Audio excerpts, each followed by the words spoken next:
Hello once again. This is now the third part of our discussion, and we are continuing the explanation of some key concepts.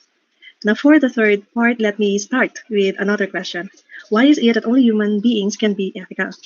An answer given to us here is that, according to Goldberg, we are capable of making judgments about our own and other people's behavior and have the capacity consciously to change the way we behave as society as a whole. So this one is saying, Goldberg is saying here that only human beings are belong to a certain standard of morality, or we are the only ones who can be ethical because we can make a decision, we can make a rational decision which other species are not capable of doing.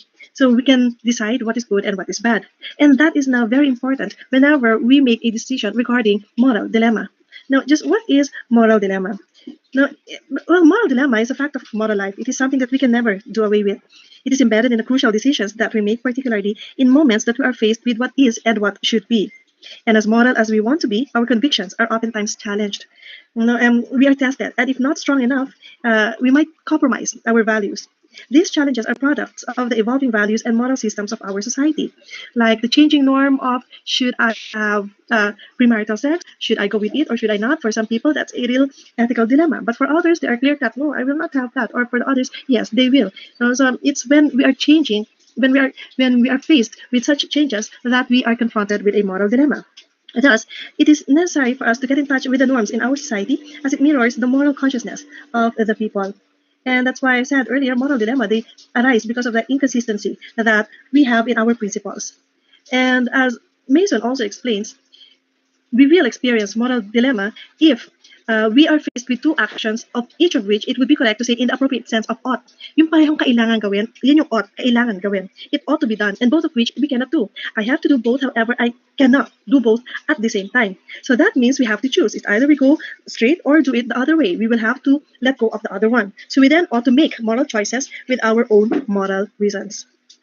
So those are some of the examples of moral dilemmas.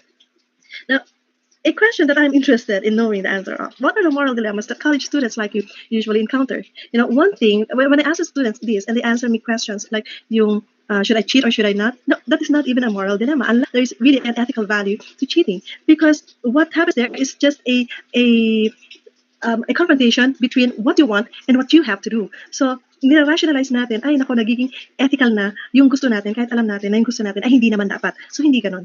Okay? So, an ethical dilemma could probably be saving your friendship as opposed to ratting on that friend because that friend cheated. Now, that can be a real moral dilemma.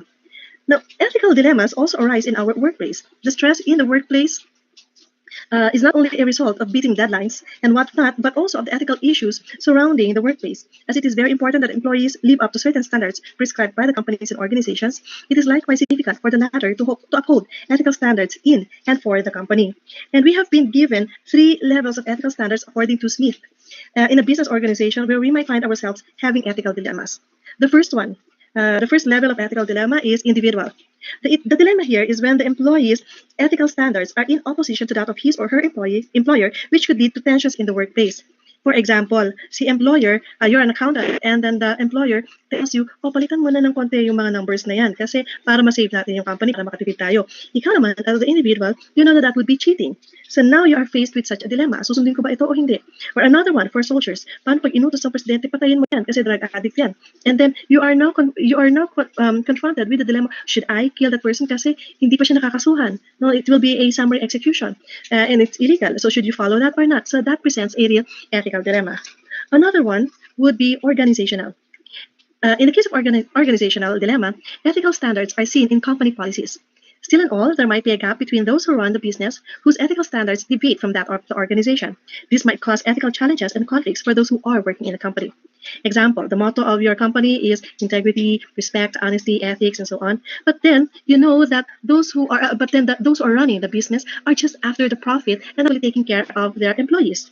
So is there integrity there? Is there honesty in that respect? Parang sasabihin nila, nalulugi na yung kumpanya. Pero ang totoo, hindi naman nalulugi talaga. Gusto lang nila na madaming profit at saka gusto lang nila na magkaroon ng bench something that will save the company or savings for the company.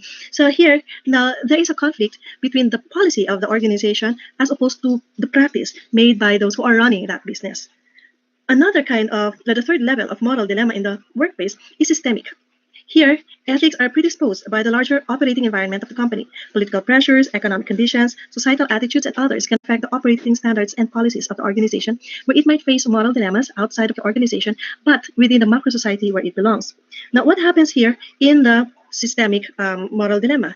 In this case, the organization itself has a conflict with that of the bigger environment. So in this case, in the drawing that we have here, it's either you go for the environment, your policies will be towards the environment, or you will go for the development because development would mean more job to your employees. So now you have that kind of systemic dilemma. Or another one, kasi ito, it's not really a problem of the system, but it is also possible that the systemic problem or dilemma that you are having here is with that of the government.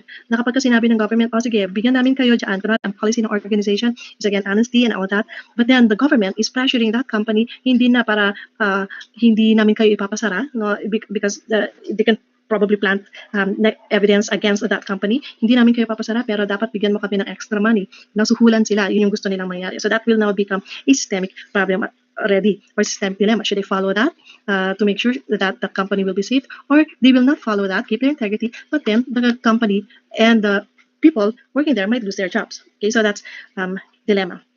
Now, individual moral dilemmas are far more challenging as we are tasked to decide the morality of our actions. And in order for us to manage ethical challenges, there's always need to make sure that our decisions have been well thought out. Dapat pinag-iisipan natin mabuti. Now, here's another question. Should employees experiencing moral dilemmas at work leave their job no matter how compensating they are for them?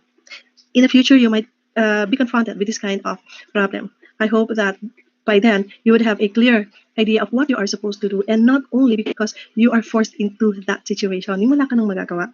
Ang hirap ng ganon. Now, even if you don't like it, kaso wala ka ng choice, because there are just so many who are depending on you, napipilitan ka na tuloy. So I hope that you will not be ever be put in that decision or in that situation. As I was saying earlier, individual moral dilemmas are far more challenging. So an infographic is presented here that would be helpful in making ethical decisions in different capacities and circumstances. To make a bigger one, this one is taken from Immanuel Kant. And Immanuel Kant, we will talk about him on the latter part of the term.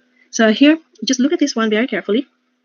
You can start here with the autonomy section, going to the question section, and then the ethical consideration triangle, the communication, and then finally the end result. Ano nga ba talaga yung dapat mong gawin? Para malaman mo yan, sundin mo ito chart na ito. Okay? Please study this part also very well because this is also included in your exam. I'll see you for the last part.